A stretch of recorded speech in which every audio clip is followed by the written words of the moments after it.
안녕하세요. IT 이야기하는 교실 아이클래스입니다.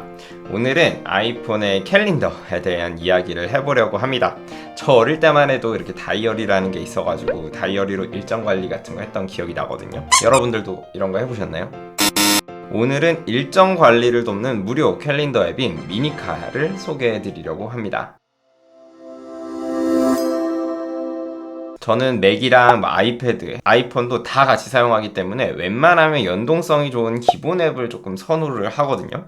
그럼에도 불구하고 제가 아이폰에서 기본 캘린더 앱을 쓰지 않는 이유는 써보신 분들은 전부 아시겠지만 기본이 안 되었다랄까요? 이렇게 캘린더를 실행했을 때 날짜들만 보이고 이 날짜에 어떤 이벤트가 있는지 확인하는 게 불가능해요. 그래서 확인을 하려면 이렇게 한번 눌러줘야 일정들이 나오고요. 아니면 보기 방식을 이런 식으로 바꿔서 매일매일 하나하나 눌러봐야 그 일정을 확인을 할 수가 있습니다. 캘린더 앱이라는 게 원래 달력을 보고 전체적인 일정 확인이 가능해야 되는데 그게 불가능하다는 게 우선 기본 캘린더에 너무 큰 문제거든요. 아이패드나 맥은 그렇지 않거든요. 아이패드 캘린더만 보더라도 이런 식으로 날짜별로 다 어떤 이벤트가 있는지 보여주고요. 그리고 맥도 마찬가지로 보여주기 때문에 왜 아이폰만 이런 캘린더를 고집하는지는 아직도 미스테리합니다. 화면이 조금 너무 작아서 그런가 라고 생각을 할 수도 있지만요. 사실 구글 캘린더 같은 앱만 열어도 이렇게 충분히 보여줄 수 있다는 걸 확인할 수 있거든요. 또 사실 캘린더 위젯도 굉장히 문제거든요. 이제 캘린더 위젯이라고 하면 홈 화면에서 전체적인 일정을 앱에 들어가지 않고도 확인을 할 수 있어야 되는데 지금 여기 보시면 제가 아이폰 기본 캘린더의 위젯을 전부 다 넣어봤습니다. 오늘이랑 내일 정도의 일정을 확인할 수 있지 전체적인 주 단위의 혹은 월 단위의 일정을 확인하는 위젯은 전혀 없다는 것을 확인할 수가 있죠. 이거는 아이폰만의 문제도 아니고 아이패드 위젯에서도 이렇게 조금 화면이 커지더라도 위젯에서는 여전히 보여주고 있지 않더라고요. 도대체 왜 이렇게 설정을 해놨는지 모르겠지만 어쨌든 이런 이유로 저는 아이폰 기본 캘린더는 쓰고 있지가 않습니다. 그렇다고 또 구글 캘린더를 쓰자니 구글 캘린더는 디자인이 뭔가 아쉽거든요.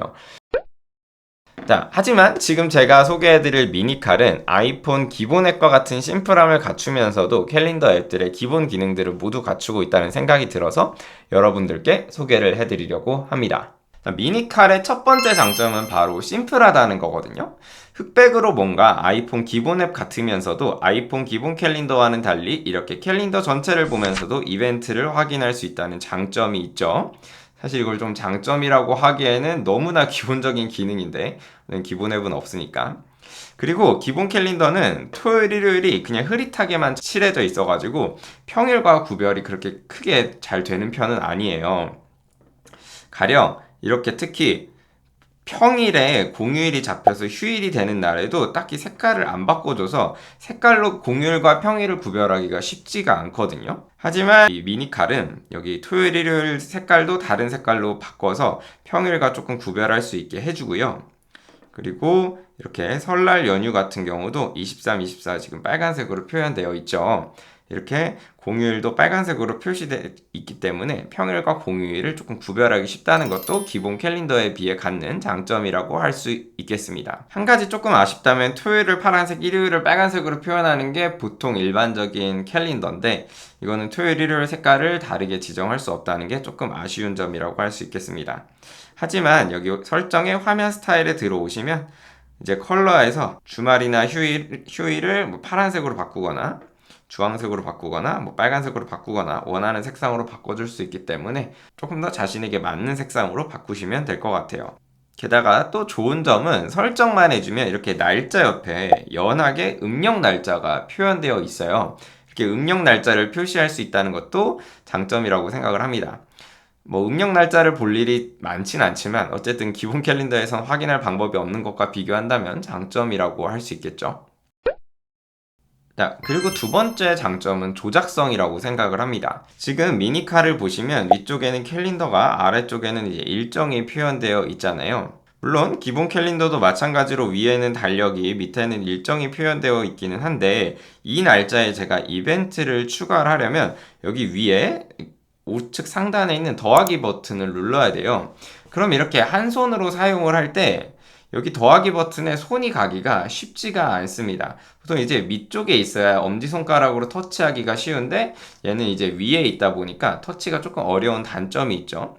하지만 이제 미니칼 같은 경우에는 새로운 이벤트를 추가하는 게 바로 손가락이 닿는 위치에 있기 때문에 좀 더 기본 캘린더에 비해서 이벤트를 등록을 하기가 조금 더 편했던 것 같아요. 그리고 템플릿을 미리 만들어 둘 수가 있기 때문에 자주 추가해야 하는 일정 같은 게 있으면 템플릿으로 등록을 해놓고 쉽게 등록을 하실 수가 있어요. 예를 들어서 좀 12시쯤에 점심 약속 잡을 일이 좀 많다 하시면 이벤트 오른쪽에 있는 노트 모양을 누르면 제가 추가해 놓은 템플릿들이 보여요. 예를 들어 12시부터 1시에 약속이라는 템플릿을 하나 넣어뒀다면 이걸 넣으면 이제 간단하게 이런 식으로 바로 추가가 되기 때문에 자주 추가하는 이벤트가 있다면 역시 기본 캘린더보다 좀 더 빠르고 손쉽게 넣을 수 있을 것 같습니다. 템플릿 추가하는 버튼도 아래쪽에 엄지가 닿기 쉬운 부분에 있어서 아마 별로 어렵지 않게 추가하실 수 있을 것 같아요. 미니칼의 세 번째 장점은 바로 위젯입니다. 아이폰 기본 캘린더 위젯은 아까 보여드렸지만 뭐 날짜 정도 혹은 다음 이벤트를 표시하는 것 정도밖에 없었잖아요. 이제 월간 달력에서 이벤트를 확인할 수 있는 위젯이 하나도 없었죠. 그에 반해 미니칼은 아이폰의 기본 캘린더가 지원하는 위젯들 뿐만 아니라 굉장히 다양한 위젯들을 지원을 해요. 이처럼 이제 기본 캘린더 느낌 나는 위젯도 있지만 여기 오른쪽으로 가면 2개월짜리 달력도 크게 볼 수가 있고요. 그리고 3일간 캘린더, 그리고 주간 캘린더도 볼 수 있고, 그리고 주간 캘린더 2주짜리도 있고, 여기 보시면 3주짜리도 있어서 굉장히 다양한 옵션이 있죠. 4주짜리도 있고, 이 다음부터가 이제 월간 캘린더인데, 이번 달 캘린더, 그리고 다음 달 캘린더, 그리고 지난달 캘린더까지 굉장히 다양한 옵션의 위젯들이 있어서 기본 앱을 사용하시는 것보다 훨씬 더 유용하게 사용하실 수 있을 거라는 생각이 들더라고요. 그리고 보통 이런 서드파티 앱들은 수익이 필요하기 때문에 앱 자체가 유료거나 아니면 구독료를 내거나 아니면 앱에 광고가 들어가잖아요. 그 점에서도 저는 미니칼이 꽤 매력적인 앱이라고 생각을 했거든요. 우선 무료로 다운받을 수 있는데 광고가 크게 보이지 않는다는 겁니다.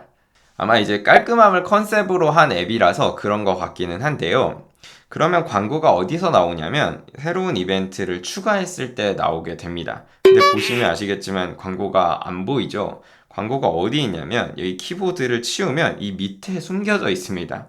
하지만 보통 캘린더를 추가하실 때 대부분 키보드가 이렇게 밑에 떠 있기 때문에 사실 일반적인 사용에서 광고를 볼 일이 많지가 않습니다. 그리고 이제 설정 앱에 들어가면 설정 앱 밑에 조금 더 큰 광고가 나타나기는 하는데요.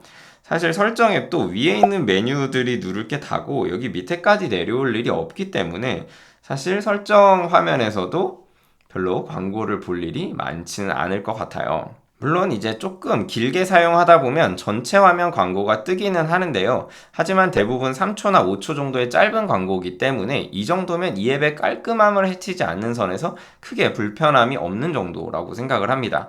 그러다 보니 오히려 유료 버전을 구입해줘야 되나? 라는 생각이 들 정도예요. 유료 버전은 미니칼 프로인데 구독도 아니고 일회성 구입이라 사실 구입을 하는 것도 크게 나쁘지 않은 정도입니다. 이제 19,000원 한 번만 내면 되기 때문이죠. 하지만 뭐 유료 버전을 쓴다고 해도 이제 좋아지는 게 뭐냐면 광고가 없어지고 템플릿을 무제한으로 쓸 수 있고 색상이나 서체가 늘어나고 주마다 뭐 주번호가 표시되고 여러 날짜의 이벤트를 복사할 수 있다는 정도가 다거든요. 하지만 여기 보시면 아시겠지만 뭐 기본 색상과 서체 자체가 뭐 나쁘지도 않고 매우 괜찮은 편이죠. 디자인도 템플릿도 사실 뭐 3개까지 무료라 이 이상 쓸 것 같지도 않고요. 주 번호도 대부분 이용하시지 않는 기능이잖아요. 기본 이벤트도 복사가 가능하기 때문에 뭐 예를 들어 이런 식으로 꾹 눌러서 복사하기를 눌러서 다른 일정에 복사하실 수가 있기 때문에 굳이 여러 날짜에 한꺼번에 이벤트를 복사하는 기능까지 필요한지도 저 개인적으로는 좀 의문이에요. 딱히 유료 앱의 필요성이 별로 안 느껴지는 앱 중에 하나입니다. 오죽하면 이제 설정에 들어오면 이제 팁 항아리라고 해서 개인적으로 팁을 줄 수 있는 기능이 있는데 이 팁 항아리를 넣은 이유가 납득이 될 정도라고 생각을 해요. 별로 대부분 그냥 무료 버전 쓰실 것 같지 않나요? 그리고 또 이제 이게 아이클라우드 기본 캘린더랑 연동되어 있기 때문에 저처럼 맥이나 아이패드에서 기본 캘린더를 쓰고 폰에서는 또 다른 달력을 쓰시더라도 그대로 연동되어서 쓰실 수가 있어요. 그래서 그런지 앱스토어 평점도 굉장히 높은 편이고요. 아마 무료로 쓸 수 있는 캘린더 앱 중에 가장 마음에 드는 캘린더 앱이 아닐까 싶습니다. 딱 한 가지 아쉽다면 여기 이제 반복을 할 수가 있어요. 그래서 뭐 이렇게 매년 반복을 해서 특히 뭐 지인들 생일이라든지 가족들 생일을 등록을 시켜서 반복시켜서 확인을 할 수는 있는데 음력 날짜를 반복할 수가 없다 보니까 음력 생일자들의 생일을 이제 매해 반복을 하기가 조금 어렵다는 점, 그건 좀 아쉽더라고요. 혹시나 해서 말씀드리는데 만약에 지금 구글 캘린더를 쓰시고 있는데 이걸로 넘어오고 싶다 하시면 구글 캘린더를 미니칼에 연동을 해서 쓰시면 됩니다. 저도 보시면 아시겠지만 여기 제 구글 캘린더가 등록되어 있는 걸 보실 수가 있죠. 이걸 등록하는 방법은 그냥 아이폰 기본 캘린더에 구글 캘린더를 등록을 하시면 돼요. 왜냐면 아이클라우드 캘린더가 이제 이 미니칼과 연동되어 있기 때문에 구글 캘린더를 기본 캘린더랑 연동을 시키면 당연히 미니칼에도 바로 연동이 되거든요. 그래서 연동을 하는 방법은 설정에 들어오신 다음에 쭉 내려서 캘린더에 들어오시고 계정을 누르시면 여기 계정 추가라는 버튼이 있습니다. 그래서 계정 추가를 해주시면 여기 구글이 보이시죠? 구글을 누르면 이렇게 구글 계정을 로그인할 수 있는 화면이 뜨게 됩니다. 그래서 쓰시고 계신 구글 캘린더에 구글 계정을 입력을 하시면 아이폰 기본 캘린더에 등록이 되고 자동으로 미니칼에도 등록이 되기 때문에 구글 캘린더를 쓰시던 분들도 그냥 편하게 쓰실 수 있을 것 같아요. 여러분이 쓰시는 캘린더는 무엇인가요? 지금 쓰는 캘린더가 조금 아쉽다면 미니칼 추천드리면서 이번 영상 마치도록 하겠습니다. 영상이 좋으셨다면 구독해 주시고요. 여러분이 쓰시는 괜찮은 캘린더 앱이 또 있다면 댓글로 남겨주시기 바랍니다. 그럼 다음에 더 좋은 추천 앱으로 찾아오도록 하겠습니다. 끝!